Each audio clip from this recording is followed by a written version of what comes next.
having spent time in Mindanao talking to the different sectors there, businesses, locals? Number one, Mindanao is safe. Davao is safe. In fact, Davao is considered the third safest country in Asia, only behind Chiang Mai and Singapore. Number two, Davao, especially Davao, I believe Mindanao as well, has the discipline to execute as to be part of the global supply chain.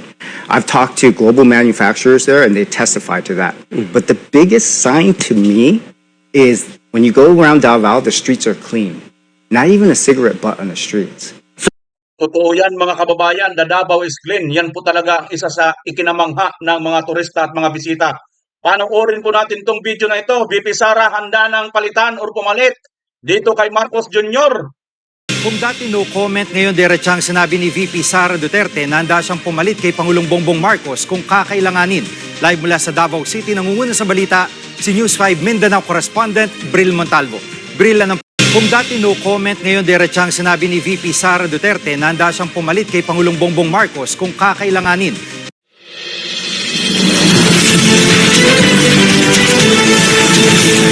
Ayan na mga kababayan, si VP Inday Sara na po mismo ang nagsabi na handa siyang pumalit dito kay Pangulong Marcos kung kakailanganin. Ops. Teka lang, baka yung mga hina-high blood dyan, baka atakihin ha? Wag muna, relax. Hinga muna ng malalim. Sapagkat dito sa bidyong ito mga kababayan, makikisuyo po ako sa inyo na panoorin nyo po hanggang dulo sapagkat ito na po ang ating pinakahihintay na video mga kababayan at ang sasagot sa lahat ng ating mga katanungan. Tandaan po natin, marami po ang may tanong sa atin, sinasabi natin, kailan kaya matatapos itong paghihirap ng bayan na ito? Mga kababayan, kung gusto mo malaman, dito sa bidyong ito, ikaw na ang husga kung ito bang bidyong ito ang sagot doon sa matagal mo ng tanong sa sarili. Bueno, diretso na po tayo mga kababayan. Huwag na po natin bibitinin ang taong bayan. Ito po, itong video na ito, panoorin muna natin saglit. Kung dati no comment, ngayon diretsang sinabi ni VP Sara Duterte na handa siyang pumalit kay Pangulong Bongbong Marcos kung kakailanganin. Live mula sa Davao City, nangunguna sa balita, si News 5 Mindanao correspondent Bril Montalvo. Bril, ng pagkakaiba ng mga payag ni VP Sara nung linggo at ngayong araw. Jiggy, noong linggo nang tanungin natin si VP Sara kung handa siyang maging Pangulo, ang sabi niya ayaw niya sumagot dahil baka magkagulo. Pero kanina muling natanong si VP Sara sa isang event dito sa Davao City and this time ang sabi niya alam niya ang kanyang mandato bilang Vice Presidente. Alam din daw niya na siya ang nasa first line of succession at handa siyang gampanan ito. Pakinggan natin ang pahayag ni VP Sara. Pinresenta ko sa inyo, tumakbo ako bilang Vice President, pinresenta ko sa inyo yon ang sarili ko at alam ko na first in line ako sa succession. Wala nang tanong doon kung ano ang gagawin ko. Yun ang mandate sa akin ng Constitution. At alam ko yun nung ako ay tumakbo. At binoto ninyo ako as Vice President, knowing that I am the first in line. Bril, may reaksyon na ba si VP Sara sa pagkakansela ng passport ni Attorney Roque? Ayan mga kabayan ha, so alam ni VP Inday Sara na siya po talaga ang first in line kung sakasakali itong si Marcos Jr. ay hindi na po kayanin at hindi na nga po magampanan ang pagiging Pangulo. Nakasulat naman po yan, hindi naman po yan illegal mga kababayan. Dahil kahit sino po ang mga presidente nung nagdaan, di ba?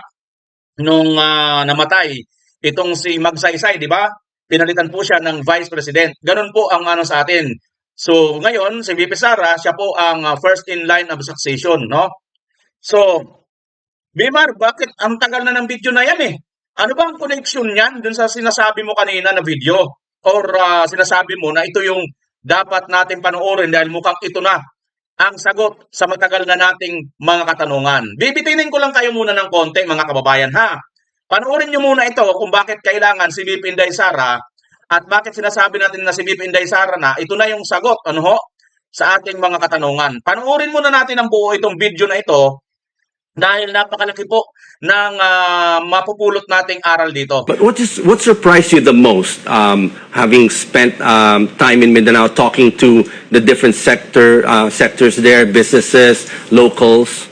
Number one, Mindanao is safe. Davao is safe. In fact, Davao is considered the third safest country in Asia, only behind Chiang Mai and Singapore. Kita nyo ha mga kababayan, only behind Chiang Mai and Singapore. Third po ang Davao City sa pinaka-safest, no? Yan po yung number one. Bakit daw, tinatanong, bakit, ano ba ang nagustuhan mo dyan sa Davao?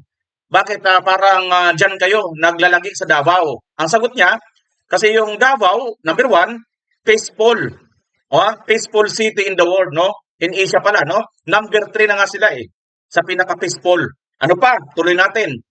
Number two, Davao, especially Davao, I believe Mindanao as well, has the discipline to execute as to be part of the global supply chain.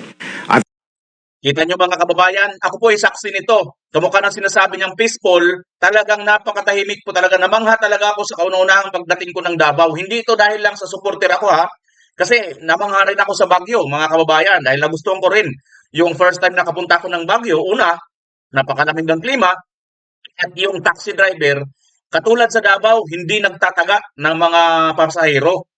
At nakita ko yung mga tao sa Baguio, mga humble, lalo na mga igorot. Kaya namangha talaga ako mga kababayan. Unlike sa Metro Manila, naku po, hindi pa nakakaupo yung puwit mo doon sa upuan ng taxi. Sir, dagdag 50 na lang sir ha. Sir, 1,000 na lang doon sir. Sir, 500 na doon sir. Kontrata na kaagad, di ba mga kababayan? Aside fra yon sa mga babayaran mong metro. Pero ang Davao at Baguio talagang napakaganda. Tuloy natin. I've talked to global manufacturers there and they testify to that.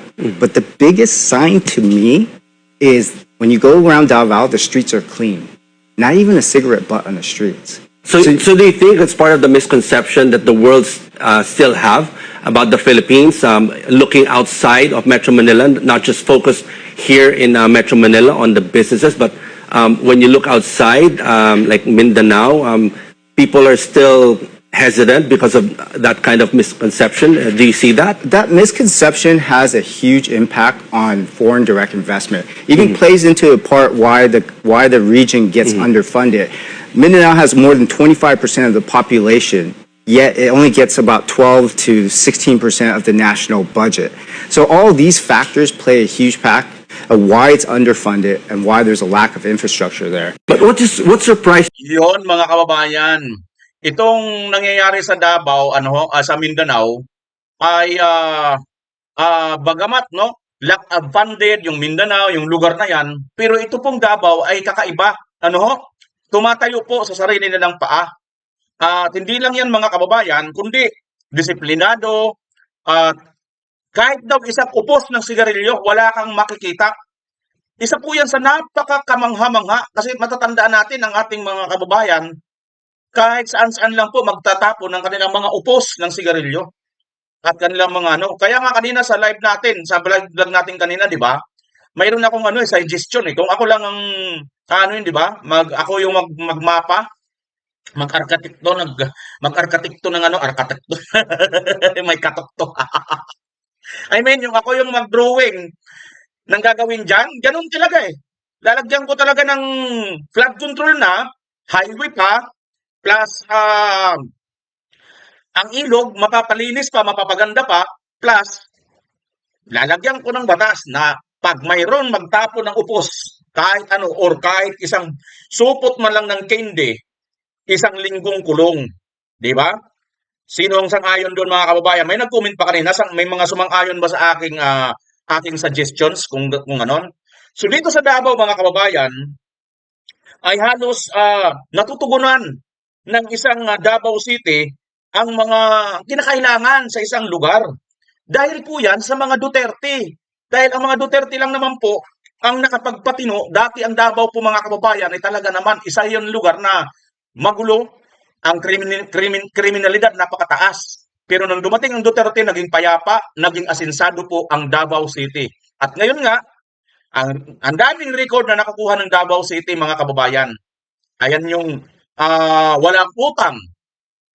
Sa lahat ng mga syudad sa buong Pilipinas, Davao City ang walang utang. Kung kurap ang mga Duterte, di ba? Bakit wala ka silang utang? So, ibig sabihin, mga kababayan, matino po ang pamamalakad ng mayor ng Davao City. Ang namumuno sa Davao, mga kababayan. Sino bang namumuno sa Davao? O, kailangan pa bang i-memorize yan? So, itong mga investors, mga kababayan, itong mga tao na mga foreigner, namamanga talaga sila sa Davao. Kita nyo naman, Davaoinyo, disiplinado. Davao City pong meaning po niyan, yung DC na yan. Pero, nakarime yan sa plinado. Disiplinado. Ang ganda, di ba? Oh. So, ngayon mga kababayan, BMR, ano na ba yung sinasabi mo kanina? Binibitin mo kami, kaya nabubuisit kami sa'yo eh. Kaya ayaw na namin manood sa'yo eh. Ganun yung iba eh. Bilisan mo! Namimilit yung iba, nagagalit, promise. Ito na nga. Kulit naman ninyo eh. Ito na, dali ko na kayo doon mga kababayan sa tinutukoy ko. Ito yon. Salamat pala dito sa nagtag sa atin na ating kaibigan mga kababayan. Itinag po tayo ng ating kaibigan. Itong picture na ito, kilalanin na natin yung kilala natin dito. Oh, sige nga, sino yan? Ito si Mayor Baste. Tapos ito yata si si Moreno yata to, no? Tio Moreno yata to, di ba? Tio Moreno, itong isa. Hindi ko alam kung siya ngayon. Basta parang kawig. Syempre itong isa, kaibigan natin yan. Ang isang magiting na abogado. Mahusay na abogado, mga kababayan. Syempre, yung kauna-unang IS ni Marcos Jr. Di ba, mga kababayan? Yung tagapagtanggol ni Marcos noon, nung matinupang ginagawa. Pero nung kabangagandang ginagawa ni Marcos, umalis na po ang matinong abogado na si Atty. Vic Rodriguez. Tama hindi? Umalis, hindi kinaya kasi nga matino po yan eh. Pag matino ka talaga tapos mag-aabogado ka sa hindi matino, abay, ayaw mo talaga, di ba? Madadamay ka na hindi ka na rin matino. Na sino pang isa? Syempre nandoon, si Banat Bay. Kaibigan natin yan mga kababayan. Kasamahan po natin yan sa Isiminay, di ba? At nasa katabi niya, ayon, si Boss Dada. Mga kaibigan po natin, katropa po natin yan sa Isiminay. Pero mga kababayan, sino itong katabi niya? Sino itong katabi niya? Mayroon muna akong ipapanood sa inyo mga kababayan ha. Balikan na lang natin yan. May papanood ako sa inyong video ito. Ito muna ha. Walang impormasyon ang palasyo ukol sa umano'y private meeting request ni Vice President Sara Duterte kay Pangulong Ferdinand Marcos Jr. Ang impormasyon na ito ay naglabasan sa ilang social media post nito lamang weekend. Ayon kay Palace Press Officer Undersecretary Claire Castro, hindi niya makumpirma ang naturang impormasyon. Sa kabila nito, bukas naman niya ang Pangulo sa pakikipag-usap sa sino mang tao. Ayan ha mga kababayan. Kumalat sa social media ang umano'y hiling ni Vice President Sara Duterte na private meeting kay Pangulong Bongbong Marcos. Magbabalita si Mobile Journal Julie Baiza. Julie, ano ang impormasyon ng palasyo dito sa kumalat na ulat na nag-request ng private meeting si VP Sara kay PBBM? May katotohanan ba ito? Cheryl, hindi daw makukumpirma ng palasyo sa ngayon yung kumalat na ulat o impormasyon sa social media na humihiling ng closed-door meeting si Vice President Sara Duterte kay Pangulong Bongbong Marcos. Ayon kay Palace Press Officer Claire Castro, wala pa raw ibinababang impormasyon tungkol dito. Pero sakali man na magkaroon ng request, bukas pa rin daw si PBBM na makipag-usap sa bise. Noon pa man daw nasabi ng Pangulo sa unang podcast pa lamang na bukas siyang makipag-usap hindi lang sa bise, kundi sa iba pang hindi sumasang-ayon sa administrasyon. Kaya ito para daw yan sa lahat ng kababayan o sa lahat ng tao. Cheryl. Okay. Samantala, may mga pangamba na baka mahinto ang BARM polls pagkatapos ng pag-ambush kay BARM Interim Chief Minister Abdul Rauf Makakuwa. Ano? Yan mga kababayan. Iwanan po natin yan. Isang issue yan. Na-reaksyonan na natin yan si Abdul Rauf Makakuwa. Yung interim BARM chairman, no, ay minister. Mga kababayan, bakit itong video kanina na inuna natin ay pinatugtog natin sa inyo. Dahil mga kababayan, magkakunik-kunik na po ito. Tingnan nyo ha, naniniwala ba kayo na si VP Inday Sara ay lalapit pa kay Marcos Jr. sa kabila ng lahat? Sige, dyan muna tayo mag-usap. Naniniwala ba kayo? Kasi yung palipad dito ng di umano, kumalat sa social media, at siyempre, bitbit na rin ng mainstream media.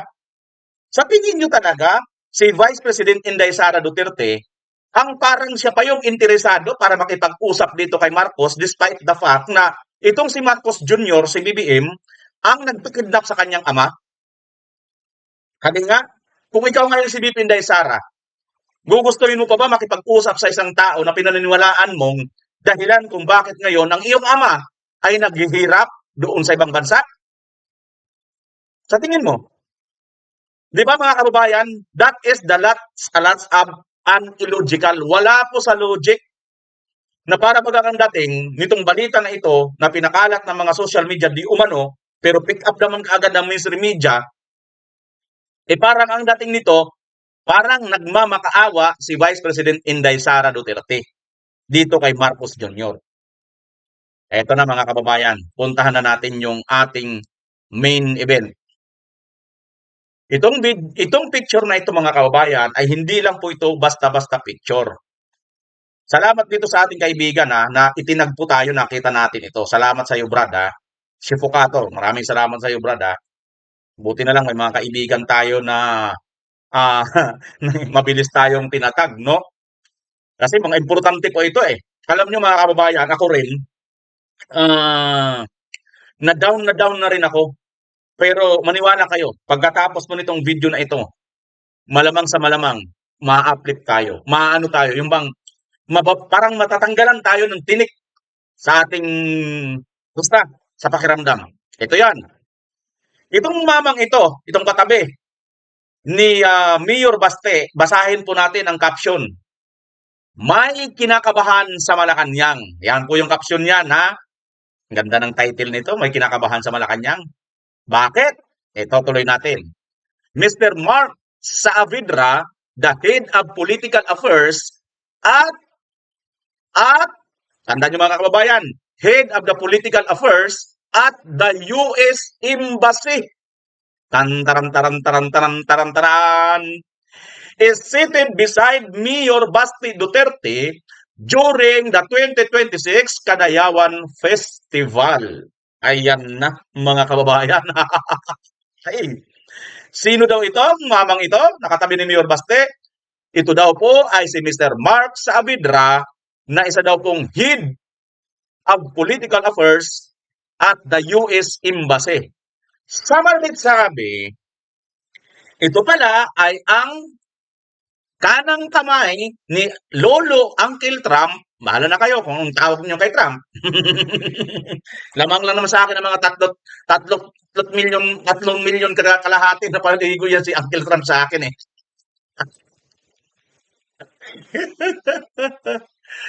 Okay? So, ito pala ay tauhan ni Uncle Trump, mga kababayan. Nako, bakit? Ano ba ang sadya niya rito? Following his appearance enjoying the festival, a humorous narrative emerged from the Marcos camp that VP Sara apparently requested a dialogue with Marcos pre-2028 election? Question mark. Si VP pa? Ito na yung napanood natin kanina, di ba? Na si VP Sara pa daw ang, di ba? Kaya nga hindi ako naniniwala na si VP Sara pa talaga ang parang may ano pa, mayroong si VP Sara pa talaga ang parang nagmamakaawa na parang nakipag-usap kay Marcos na parang bagang ang dating niya rito parang si Lini Lugaw na natalunan na kailangan niya makipag-usap para manligaw dito sa kay Marcos, di ba? Ito, tuloy natin. Bakit luluhod si VP Sara sa negative 27 na presidente at sinusuka ng taong bayan? Oo nga naman, ano? Sa tingin niyo mga kababayan, legit ba talaga na kailangan sumuka? Kailangan lumuhod ni VP Inday Sara sa isang negative 27%? Yung negative na presidente, mas malamig pa sa mas malamig pa sa freezer. 27, negative eh. Di ba? Ay, nako. Sino pinapaniwala ninyo? Di ba, kabayan? Ayon sa kwento ng mga taong malapit kay Mayor Basti Duterte, nanligaw umano ito sa pamilya Duterte at gustong makausap sina VP Sara at mga kapatid nito ng personal tungkol sa 2028 eleksyon. Anti-Ancler, Castro, huwag kang tataka sa 2028, sabi ni Kong Erese. Hey, Anti-Claire Castro. Ay, huwag ka daw tatakas sa 2028. Ayon naman ito kay Erese, kay Kong Erese. Bakit? Kasi nga po, marami na po ang nagpapatunog ng mga congressman, barbers, sino pa ba? Marami na mga congressman nagsasabi na pag naging presidente daw si VP Inday Sara, si Ridon yata pupunta sa Pluto sa Mars.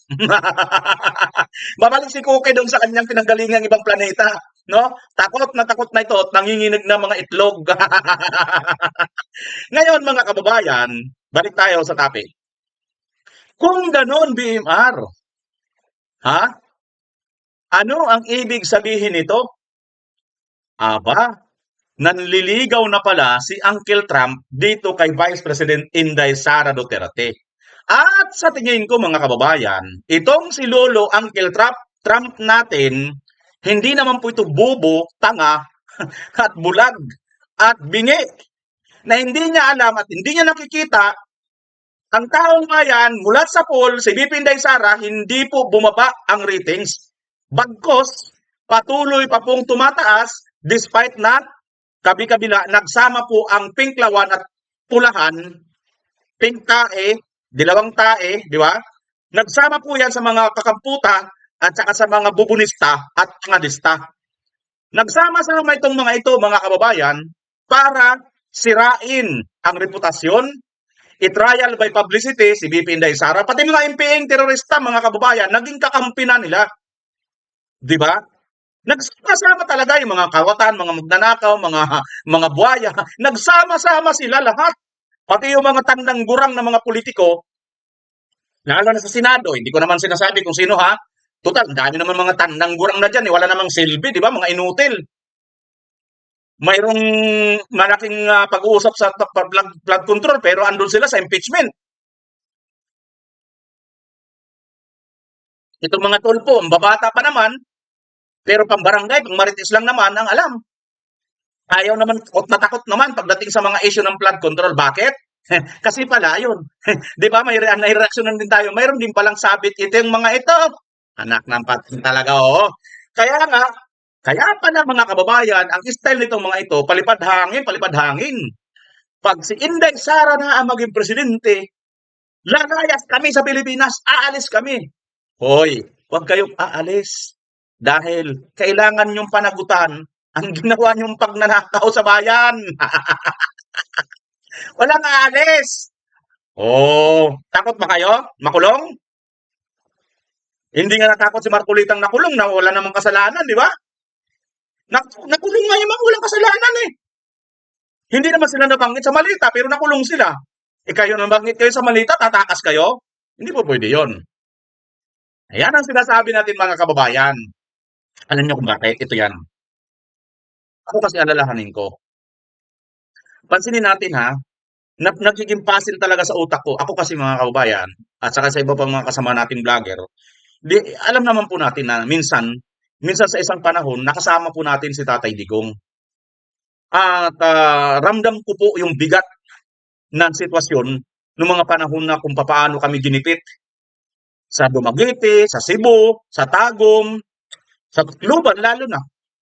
Kung paano tayo ginipit at hindi tayo nakapag-rally.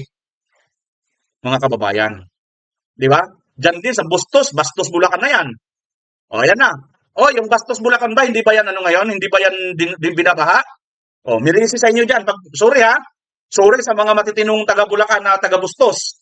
Pero yung inyong mga opisyalis dyan noon, sinisigaw lang naman namin para matigil ang korupsyon, Ayan, hindi kami pinagsalita dyan, hindi pinagsalita si Tatay Digong dyan. Oh. Ngayon, nga kayo ngayon dyan, dyan sa Bustos, Bulacan na yan. Sorry ha, ganun talaga eh. Sa huli lagi ang pagsisisi, di ba? Now, ito yon. Alam niyo ba mga kababayan, lagi kong iniisip talaga yan. Yung kahuli-hulihan yung si Tatay Digong na kinidnap dyan sa NAIA Terminal 3 at dinala papuntang Dahig. Yun na yung iniisip ko, the ultimate na yun. Sasabihin ni Tatay Digong, punta na kayo rito. Kinikidnap na ako, wala na ito sa batas. Nagsabi lang si Tatay Digong noon, talagang lulusob talaga ang taong bayan noon. Hindi nila makukuha si Tatay, hindi nila madadala.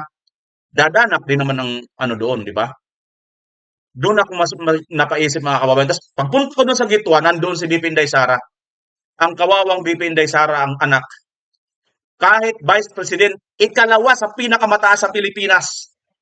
Hindi rin mauupong bilang Pangulo yung si Bangag kung hindi dahil kay BP Inday at sa mga Duterte. Hindi rin mapapalibing ang tatay nitong Bangag na to kung hindi rin si Tatay Digong. Di ba, mga kababayan? Well, Bangag naman, sabi ng kanyang ate, hindi naman natin sinabi yan eh. Kaya nga takot na takot magpa-hair follicle drug test eh. Di ba? Yun naman po talaga totoo. Kaya takot na takot magpa-hair follicle drug test siguro.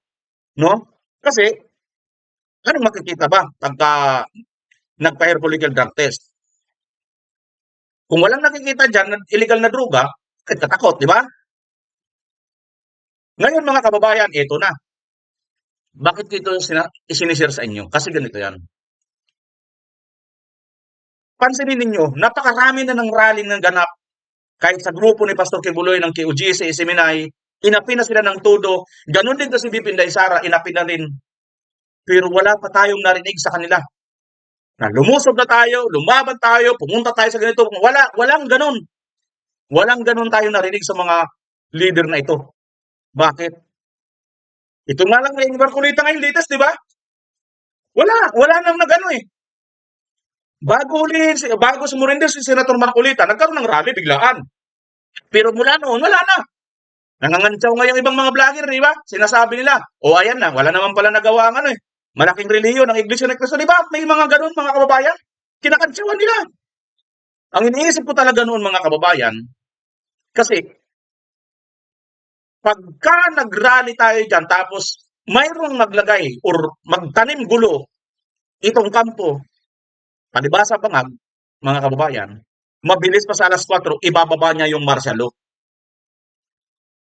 Gagamitin niya yung isang sitwasyon na malaya na pagtitipon-tipon para sa kanyang sariling interes, yung martial law. Tapos tayong lahat. Kaya ito yung naiisip ko, sabi ko, sino pa ang makakaano nito? Makakahadlang nito kung sakasakali. Tinitin nila, kamukha niya ngayon, impeach sila si BP Inday. Pagkatapos si impeach, sa kanila naman ang kumilik. Di ba? So natatakot ako mga kababayan.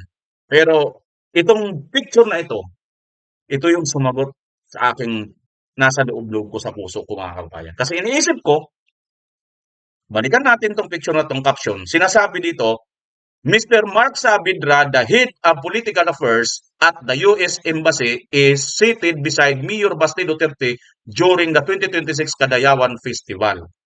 Ito pala mga kababayan ay pinuno, pangulo ng political affairs ng U.S. Embassy. So ito pala ang nakikipag-usap, nakikipagpulong. At ayon sa mga kwento-kwento mga kababayan, ito daw ay si BP Inday Sara talaga ang target na makausap. So fake news, yung palipad hangin nila na sinasabi si BP Inday Sara gustong makipag-usap kay Marcos. Wala nang kakwenti-kwenta yun. No bearing na, outgoing na si Marcos eh, paalis na eh. Katunayan nga, negative 27. Kiss update po ang magpataas ng kamay kay Marcos. Sa 2025 nga lang, talo sila, di ba? Panalo si BP Inday Sara pa. May mga dinaya pa doon, di ba? Oh. So, ngayon mga kababayan, ganito na lang. Ganito ang punto ko. Ang punto ko rito, nakahinga ako ng maluwag, nabunutan ako ng tinik. Bakit? Hindi sila po pwede. Akin lang ito ha. Hindi ko po sinasabi na ito talagang mangyayari. Pero para sa akin, nararamdaman ko, ay salamat. hindi po pwedeng basta-basta magbaba ng martial law itong si Marcos dahil alam ng Amerika. Makikialam ang mga Amerika at sasawayin siya. Puro sa akin lang ito mga kababayan. Bakit? Nakikita na ng Amerika ang susunod na Pangulo, iyan si BP Inday Sara. At kung hindi man, iyan si Mayor Baste. Yan po talaga yan. Wala na po tayong anuhan dito mga kababayan. Hindi na tayo magpapaligoy-ligoy pa. Pagka napilit talaga nila, ginawa nila ng paraan para ma-impeach si BP Inday, ayan si Mayor Baste. At maniwala kayo sa hindi mga kababayan, pag nakaupo itong si Mayor Baste, lahat ng kanilang pang-aapi sa mga Duterte, mababaliktad lahat yun. Mababaliktad lahat yun. At lahat ng mga inapi nitong mga ito,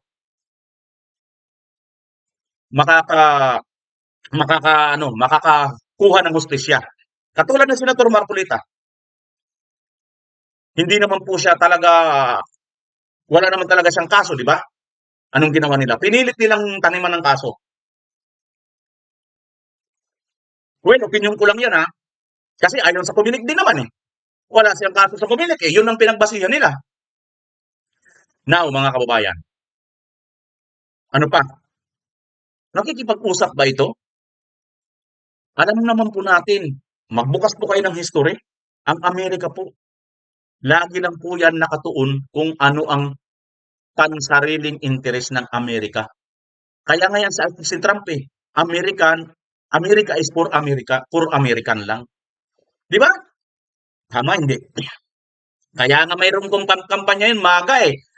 Make America Great Again. So, kanila lang talaga sarili nilang interes. So ngayon, nakikita nila, outgoing na yan si BBM. Dito na tayo sa susunod. Ayan po si Duterte, una BP Sara, at itong si Mayor Baste Duterte. Kaya,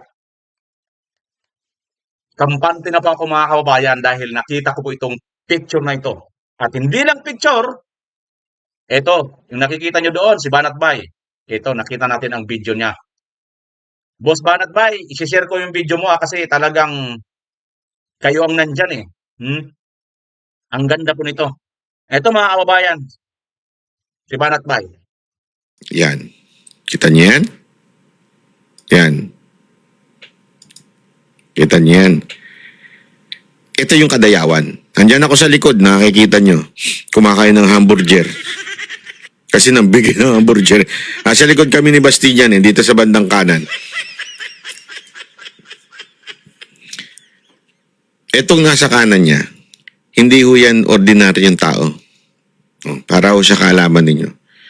Ito po ay padala ng US Embassy Ayan na. sa Manila.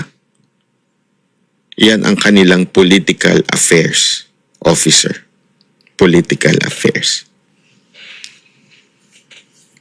As a matter of fact, binati pa nga yan mismo ni Baste on stage. Ewan ko, siyempre hindi nababalita na mainstream media yan. Pero sigurado ako, nalaman na ng Malacanang yan. At sigurado rin Banat Bay na nangangatog na ngayon may kinakabahan na sa Malacanang. At sigurado rin tayo ayaw ito ibalita ng mga mainstream media. Di ba? Takot sila. Na alam na mabuking na ito palang si Trump ay nakatingin na ngayon sa mga Duterte, hindi na kay Marcos. Outgoing na kasi yan mga kababayan. Patapos na yan eh. Ito na lang na 2026 yan, 2027 election na po. Kaya itong chismis nila na gusto makipag-usap ni Vice President, hindi kakausapin ni Vice President. Ito, kausap na. Ito pa, chika dyan. Yan. Sa kaliwa niya yan. Dapat sa kanan niya, yung ambassador naman ng China. Kaya lang nagkataon lang may schedule. Kaya hindi din nakapunta. Sabi ko nga, ganda siguro no kung napicturean nyo, no? Amerika sa kaliwa, kanan. At ito, chika. Ito, chika to, ha? Yan. Gusto nyo yung chika? Sige. Sige na nga, chika ko na nga. Galing sa aking agila dyan sa Davao City. Ang chika, matagal nang nangungulit yan Siyempre, hindi nila i-deny nila yan. Matagal na daw di umanong nangungulit yan nakausapin si Vice President Sara Duterte at ang mga Duterte dahil sa darating na eleksyon.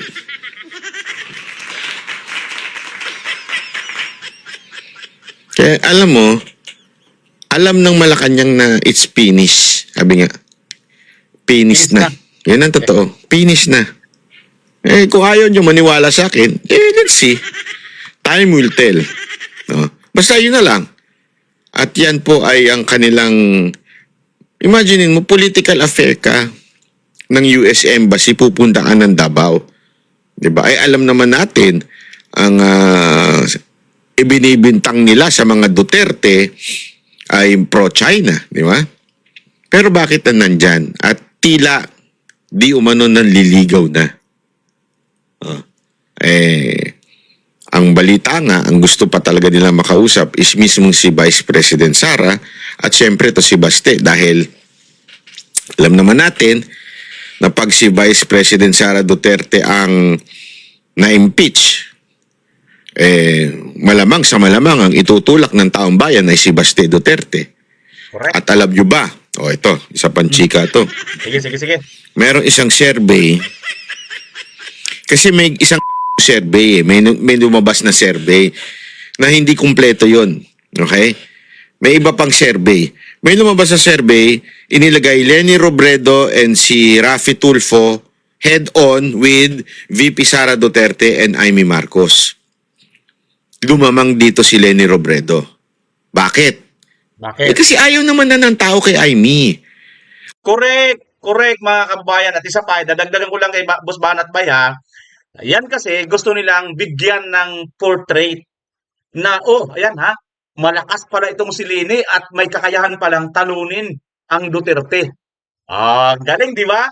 Optics ba? Optics nga ni, para sabihin talagang talo, kayang-kayang matalo si VP Inday Sara. Pero ang totoo, ang realidad mga kababayan, naku po, hindi pa ako nagsusugal. Pero ipupusta ko lahat ng aking buhok. Hindi pala, wag, bawal. Posta ko na lang aking mga kulangot. At saka aking mga tutunay. Sorry, dugyot. Hindi kukunin ni VP Inday Sara yan. Si Senator Jaime bilang Vice President, hindi yan kukunin. Hindi yan kukunin mga kababayan. Maniwala kayo. At may clue naman kami mga kababayan kung sino talagang kukunin niya. Kaya wag na po kayo mag-isip na si Jaime. Ngayon, bakit nila ito pinalutang itong ganitong survey? Para lang makita, magkaroon lang sila ng optics na, sandali, kaya palang talunin ni Lini. Pero ang totoo, ano yun Tulfo at saka Lini. Tapos VP Sara at saka Jaime. Marami pong galit kay Jaime. Marami pong galit sa mga Marcos Wala na pong gusto ang mga tao sa mga Marcos. Akala nyo ba yung mga pinklawan ngayon na nakikisip-sip dito sa mga Marcos? Akala nyo ba bubuto yan sa mga Marcos? Never yan mga kababayan. Nagkukunwari lang yan sila dahil nga sa ginagamit lang nila itong Marcos na ito para sa pansarili nilang interes. Yun. Alam mo, ito yung dapat matanggap ng anyone. Hindi pala si Amy ang ayaw nila. Ang ayaw nila yung pangalang Marcos. Aminado rin naman si Amy na nasira talagang pangalan ng Marcos. That's why she asked help from VP Sara Duterte last time to be endorsed dahil tagilid siya. Alam yan. Yung isipin nyo head on, Leni Robredo, Raffy Tulfo, Sara Duterte, and Amy Marcos as vice. Lamang si Leni. Bakit? Dahil ganun katindi ang epekto ng Marcos. Kahit sinong itandem mo kay VP Sara Duterte, kay Marcos, ay babagsak. And don't worry, ladies and gentlemen, I don't think pipiliin ni VP Sara Duterte si Marcos as Vice President. I don't think so. Malayo sa malabo yan. Malayong-malayo na, malabong-malabo pa. Ganon. Pero ito, may isang lumabas na survey na hindi binalita head-on. Lenny Robredo, Tulfo, alam mo kung sino katapat? Baste and Robin. Head-on. Lamang na lamang si Baste. Kaya sabi ko sa inyo, maniwala kayo sa akin.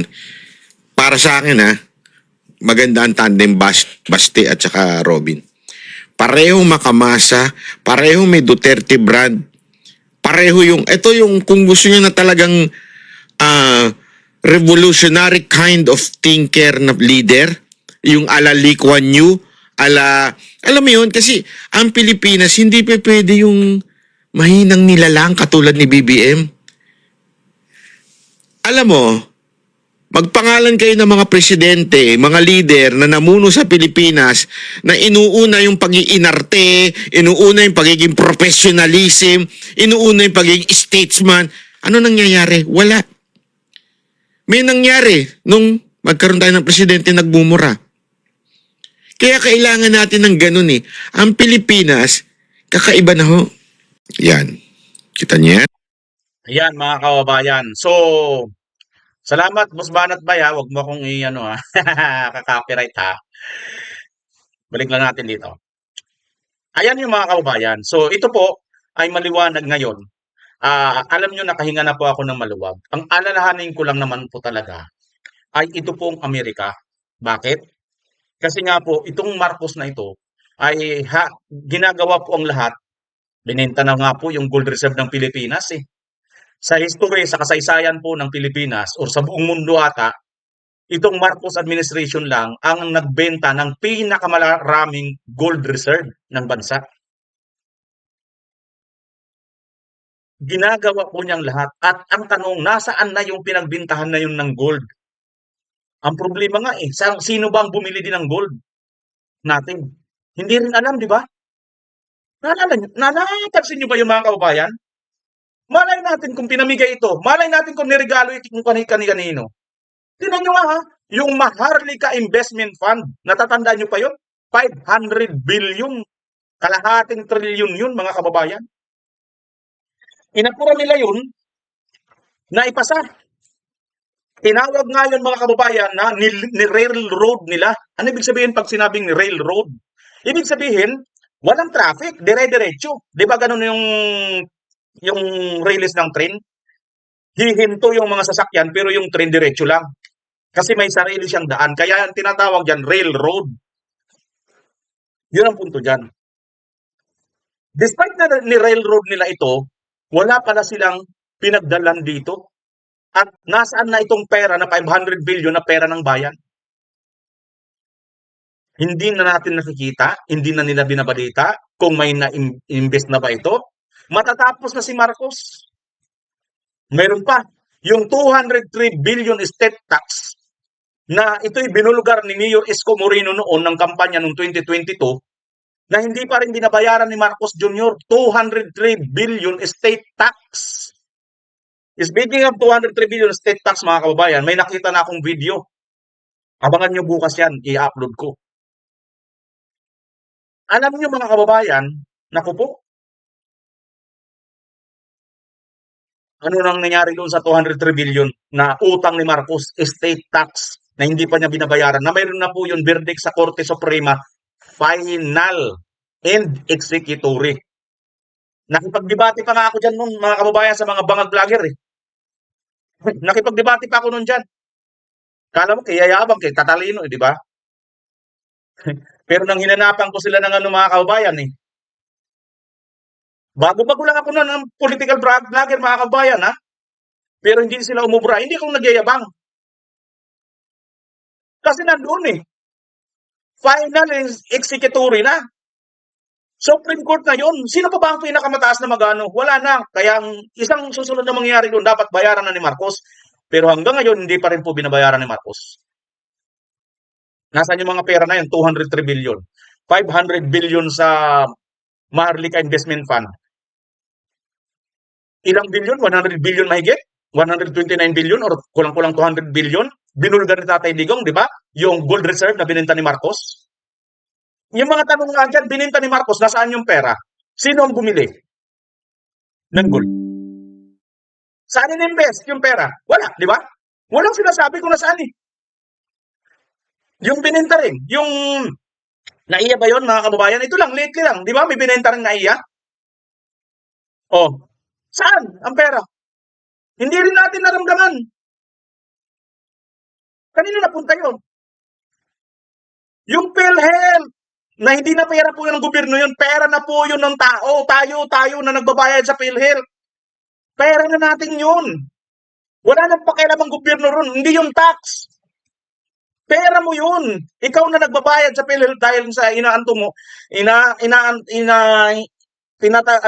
tinatalaga mo para sa pagpapa-ospital. Ninakaw pa nila. 89 billion. Pinasasauli sa kanila ng Supreme Court. Kinuha nila ngayon ng pinasauli nila sa GAA dito sa 2026. So ngayon, nasaan na yun yung kinuha nila, yung 60 billion? Wala na. Napakarami nitong mga pera na ito na hindi po na ibabalik nitong Marcos na ito. Nagiging hopeless na ako nun, mga kababayan. Kasi mag-rally tayo. Sabi nga nila, one time, big time. Labas tayo sa kalsada. Tapos pagka pupunta na tayo dun sa may palasyo, ang lalayo pa. Ngayon ka lang nakakita na yung Minjula, parang garrison, talagang kampo na ng gera talaga. Hindi mo malapitan man lang yung Manjula. Tapos ang dami mga harang dun, may mga container van, ang layo pa, kilometro pa ang layo. Na hindi po ito nangyayari noon. Lalo naman kay Tatay Digong, pinapapasok pa ngayon nagrarally sa loob eh. Di ba? Bakit takot na takot si Marcos sa mga nagrarally? Guilty ba siya? May ginagawa ba siyang kalukuhan? Kasi kung katulad ni Tatay Digong na alam naman yung wala naman siyang ginagawang kalukuhan, bakit siya natatakot? Pasok kayo rito! Di ba mga kababayan? At nagiging pakiramdam ko noon, sabi ko parang walang saysay itong ating pagsasalita, pagdadaldal, pagrarally, pagbibideo, lahat ng effort natin parang nagiging walang saysay. Dahil isang bagsak lang ni Marcos ng martial tapos tayo lahat. Hindi malayong mangyari yun, mga kababayan. Bakit? Ginawa ito ng kanyang tatay. Sino makakapigil sa kanya? It seems like halos lahat ng mga makapangyarihan ay kayang bayaran. Biruin mo, pati International Criminal Court, ICC, binayaran din nila. Pinakita, di ba? Ng mga ex-Marines. Pati ICC, diniliberan din nila ng pera. Malimanitang pera din. Saan pa tayo magsusumbong? Lahat kinurap nila, lahat. Dinamay nila lahat. Mabuti na lang, mga kababayan, mayroon pa rin siguro sa taas, hindi pa rin pumapayag. At ito nga ngayon ng US. Na alam ko naman sa US, pansarili din lang nila ang interest nila. At ang nakikita lang nila ngayon, wala silang pakialam kahit sino pa ang politiko dito sa ating bansa ngayon ang nakupo. Ang importante sa kanila, yung future nila. Kailangan na nila ngayon ligawan itong si Sara Duterte dahil si Sara Duterte talaga ang susunod na presidente. Kung hindi man si Sara, itong si Mayor Basti. Tiyak na po yan, mga kababayan. Wala na pong pagtatalo dyan. Kung kaya, ngayon pa lang, pumuposisyon na sila para pagdating pong nakaupo na mga Duterte dyan, madali na lang. Kahit pasabihin ngayon na parang pro-China talaga ang mga Duterte. Hindi po yan, mga kababayan. Kasi katulad kay Tatay Digong, di ba? Nakipagkaibigan sa lahat. Friends to all, enemies to none. Si Marcos lang naman, ang kabangag lang naman na nagsabi na friends to all, enemies to none, pero maya, andun ang kanyang mga tauhan, mga tiyonggo niya na nandun sa West Philippines na nakikipag-away. Akala mo naman kung sino na kayang-kayang humarap sa China, di ba? Wala namang problema yan. Labanan natin, ipaglaban natin ang ating lugar, ang ating nasakop. Pero hindi na talaga natin kaya sa pwersa eh. Daanin na lang natin sa pakiusapan. Di ba? Di ba? Pakiusapan lang. Mabuti sana kung katulad tayo nila na may mga passport, di ba? May mga passport yung iba dyan. Sige po, di ba? May Maltese. Si Erez, di ba? Sa Amerika yan. Pag nagkagera-gera, tayo mga maliliit, tayo maiiwan dito. Mabubumba tayo. Pero sila, lilipad lang sa ibang bansa. May mga pera eh. May mga passport. May mga visa doon sa ibang bansa eh. Kawawa mo Juan de la Cruz. Ayan po, mga kababayan. I hope na katulad ko, na boss din kayo ngayon at nakaramdam kayo ng relief or ginhawaan kayo sa vlog na ito. Sapagkat ako mga kababayan, ito lang ang aking isa sa inaantay. Ay, salamat. Nakahinga ako ng maluwag dahil sa balitang ito. Salamat sa iyo, Brother Shipukato, yung kaibigan natin na nag-share, nag-tag sa akin. Nakita ko itong video na itong picture na ito. Isang napakahalaga po niyan mga kababayan. Kasi tao po yan ni Trump. Ibig lang sabihin, si Trump ay nakamasid na po sa atin. Hindi lang siya pwedeng basta makialam kasi nga sarili tayong may sovereignty tayo. Pero ang gusto niya nang mangyari, ma-secured ang kanilang pwesto pagdating na ni VP Inday Sara sa 2028. Dahil sigurado na po yan. Mga kababayan, kung naramdaman nyo yung naramdaman ko sa araw na ito, huwag kayong mahihiya. Paki-comment nyo po dyan sa baba, sa comment section kung ano ang inyong naramdaman ngayon. Katulad ko ba na, hay salamat. Nasabi ko sa sarili ko talaga mga kababayan, hay salamat, ito na yun. Ito na yun. Mayroon po tayong magaganap na eleksyon. At VP Inday Sara na or Basti Duterte ang siguradong mamumuno sa atin sa 2028. Maraming salamat. BMR Channel, pansamantalang magpapaalam. Bye-bye!